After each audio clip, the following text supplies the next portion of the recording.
Good morning mga amiga-amigo. Today naggawa ako ng baked cheese mac. Yan. Early morning, pagising ko, before ko going to CR para manutbrush, mag-fix sa imong self nimo. Gi-open ako kung ako ang cellphone, tapos nakita na ako na nagkagubot di ay ang about sa earthquake sa Cebu. Siguro mga 2 weeks ago nandun kami nagbakasyon. As you can see sa ako ang mga photos na ako na akong gipang upload is halos na nasa Cebu.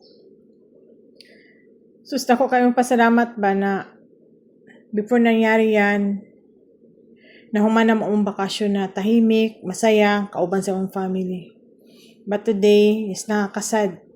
Kasi grabe ang ilahang pinsala nila.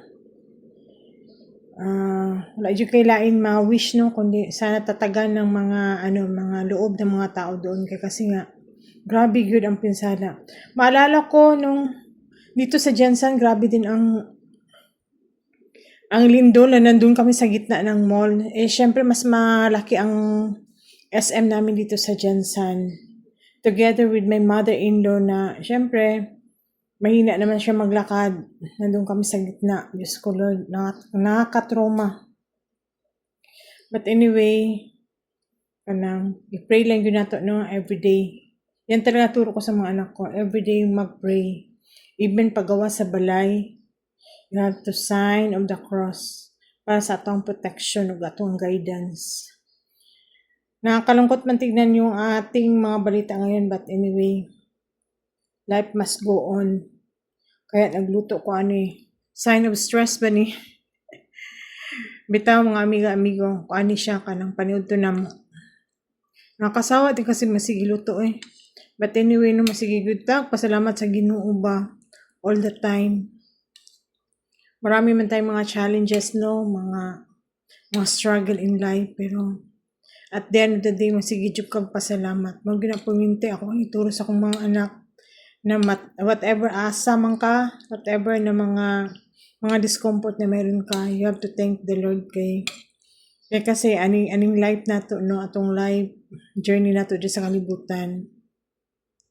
Isang beses lang ni siya, wala na rewind ani. Kaya always din ako ginaingon sa mga anak na magiging happy ang outlook for minti. Imong perspective sa imong life, magiging happy ka kung sa may naa sa imuha. Kay para ang Ginoo magpermintig uban nato.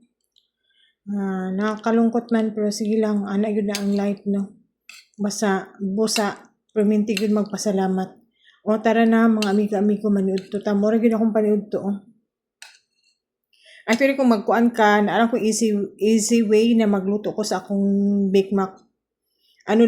Milk, tapos instead of imo siyang pakuluan sa tawag niyan, sa water ang pasta, ang imong macaroni pasta. Ako ginasabay na akong milk, butter, cheese, pampalasa, gaya ng basil leaves.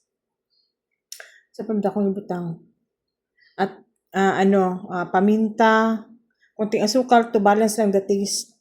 So, muna ni siya. Di kayo ko nag-complicate. Pero daghan na dyan gani siya cheese ba? Kaya konti lang po ang ako ang kaunon kay, na, magkaon na tag moderately kay dili ta pwede mapasobra kay ang atong edad sa una lang. So, yun lang mga amiga-amigo. Salamat sa panonood. Mag-ampo ta permi. Bye-bye.